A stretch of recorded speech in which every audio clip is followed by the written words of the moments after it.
George Carmy of the ReelTok podcast, joined today with writer, director of upcoming horror film Shelby Oaks, Chris Stuckmann. Chris, thank you so much for being here with me today. I really appreciate this. Thank you, George. I want to start in the creative process and getting to the point of filming Shelby Oaks, specifically in the writer's room. You've always been one of the most open and intimate personalities on YouTube, one of the most vulnerable, no doubt, incredibly admirable. Shelby Oaks has deeply personal themes of loss, family, and fear.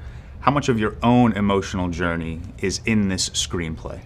It's funny because I didn't really realize that I had put a fairly significant aspect of my life in the movie until I was editing it.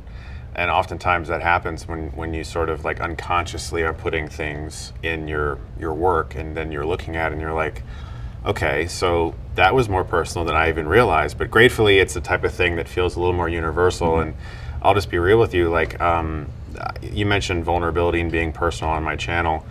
When I was about 12, I was raised as a Jehovah's Witness, and they practice shunning. So if you leave that faith, that person is to be viewed as spiritually dead. And my sister left that faith when I was 12. And so I was not permitted to speak to her anymore. I was not permitted to see her or even really know where she even lived. She moved overseas.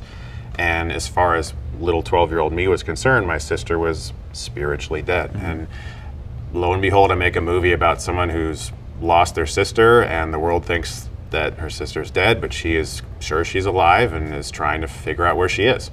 So it was the type of thing that I didn't even realize as I was writing it, but I think I was going through some therapy when I was working on it. Was there any hesitation editing the film to take out these bits that maybe you thought got a little too personal? No, definitely not. As soon as I realized that I had kind of unconsciously did it, I was like, oh, this is great. This is like, I'm, again, not closing my book. I'm leaving it open, which is good for making a movie, is to just be, as open as you can and let your heart be seen.